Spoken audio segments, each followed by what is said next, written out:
আপনি কি শিখতে চান তওবা কিভাবে করে? খুব সহজ, কোনো হুজুর লাগবে না, কোনো কোরআন খতম লাগবে না, কোনো কাউকে দাওয়াত দেওয়া লাগবে না।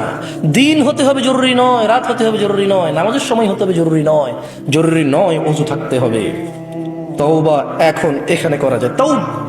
মানে রিটার্ন, মানে কি রিটার্ন মানে ফিরে আসা।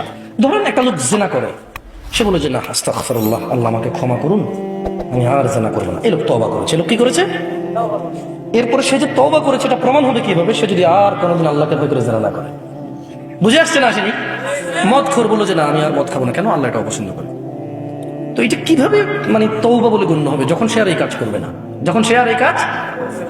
তো শোনো, তোমার রব তোমাকে বলছে ইল্লা মান তাব, তবে যে তওবা করে, ওয়া আমানা ওয়া আমিলা সলিহা, অপরাধ থেকে ফিরে এসে ভালো কাজ কর্ম করে, ফাউলাইকা ইউবাদদিলুল্লাহ, ইয়া আল্লাহ লা ইলাহা ইল্লা আনতা, লা ইলাহা ইল্লাল্লাহ। দেখেন কি রব পেয়েছেন। বেদুয়ার মহিলার পুরুষ, কোরআনটা পড়ো, দেখো কি পেয়েছো।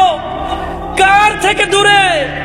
মা গররাকা বিরাব্বিকাল কারীম ইয়া নাস, কিসে তোমার এত দয়ালু রব থেকে তোমাকে দূরে রেখেছে? কি তোমার রবের দয়া দেখবে? বলছেন যে ফাউলাইকা ইউবাদদিলুল্লাহু সাইয়্যাতিহিম হাসানাত, বলছেন যে আল্লাহ তোমার অপরাধকে নেকিতে পরিবর্তন করে দেবে। তোমার জিনা এটা নাকি নেকি হয়ে যাবে, তোমার মদ এটা নাকি নেকি হয়ে যাবে, তোমার অন্যায় অপরাধ এটা নাকি সওয়াব হয়ে যাবে। তোমাকে একটা উদাহরণ দিই। আসলে মাশাআল্লাহ এখানে বেশ পয়সাওয়ালা মানুষজনের আড্ডা, এখানে ঠিক আছে, টাকা পয়সার উদাহরণ দিলে ধরে নেন রাসেল সাহেবের কাছে টাকার অভাব নেই মোটামুটি। তো আমাকে উনি খুব পছন্দ করবেন বলেছে যে এই পথে যদি তুমি চলো জামশেদ, আমি তোমাকে খুব ভালোবাসবো, আমার খুব পছন্দ এই পথে চলা। তো ধরে নেন আমি বিপথে চলি, উনি আমাকে পছন্দ করে, কেন হইতে পারে না? কিছু মানুষকে এমনি ভালোবাসে না, অনেকে জিজ্ঞেস করে তুই কি পাইছিস বেটা, এটা নষ্ট, ঠিক না? ঠিক কিনা? যার হৃদয়ে আল্লাহ যার জন্য ভালোবাসা দেয়।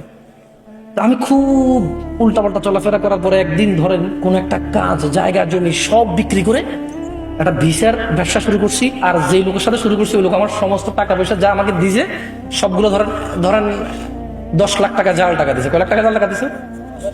10 লাখ। আচ্ছা, এখন আমি খুব লজ্জিত। এবার ধরেন রাসেল সাহেব যাচ্ছে দিক দিয়ে, আমি খুব মানে আগে যেরকম আমি ডোন্ট কেয়ার। কি care? Don't care who is Russell সাহেব। হঠাৎ করে রাসেল সাহেব কিন্তু আমাকে ভালোবাসে নিঃস্বার্থ ভাবে। কিভাবে? আল্লাহ আমাদেরকে কিভাবে ভালোবাসে মনে রাখবেন কি রব পেয়েছেন। এবার রাসেল সাহেব আমাকে বললো যে কি জামশেদ কি হলো, কি হুন্ডা কই, বাইক কই, গাড়ি কই, হ্যাঁ তারপরে ব্যাস লাইট কই? আমি বললাম যে আসলে ভাইয়া আপনার কাছে সরি বলার জন্য অনেক চেষ্টা করছি, পাই নাই, আমি খুব বিপদে পড়ে গেছি। আচ্ছা বলো কি হয়েছে বলো। ধরুন উনি দেখতেছে যে আমার একটা উজ্জ্বল ভবিষ্যৎ আছে, আমাকে দিয়ে উনি কোনো কাজে লাগাইতে পারবে, উনি দেখতেছে যে সমাজ সংস্কার হবে। তো উনি বললো যে কি হয়েছে? আমি বললাম যে এই 10 লক্ষ টাকা এ আমাকে জাল টাকা দিয়ে চলে গেছে, খোঁজ পাচ্ছি না, এখন আমি বাড়িতে গেলে আমার ঘর দুয়ার যা আছে সব মানুষ উঠে নিয়ে চলে যাবে। তিনি বললেন যে আচ্ছা আমি তোমাকে 10 লাখ টাকার ব্যবস্থা করতেছি, তো তুমি কিন্তু আর এইসব আজে বাজে কাজে যোগ দিবা না, আর ভালো হয়ে চলবা। তো একটা মানুষ যদি ভালোবাসার কারণে কারো 10 লক্ষ টাকা জাল টাকা নিয়ে যদি ওকে আসল টাকা দিতে পারে, আল্লাহ কি মানুষের অপরাধকে নেকিতে পরিবর্তন করতে পারে না? কি রব পেয়েছো মানুষ, কি রব পেয়েছো। কার থেকে দূরে তুমি কার কিতাব পড়ো না, তুমি কার কথা পড়ো না, তুমি দেখেছো কখনো তিনি তোমাকে কত ভালোবাসে?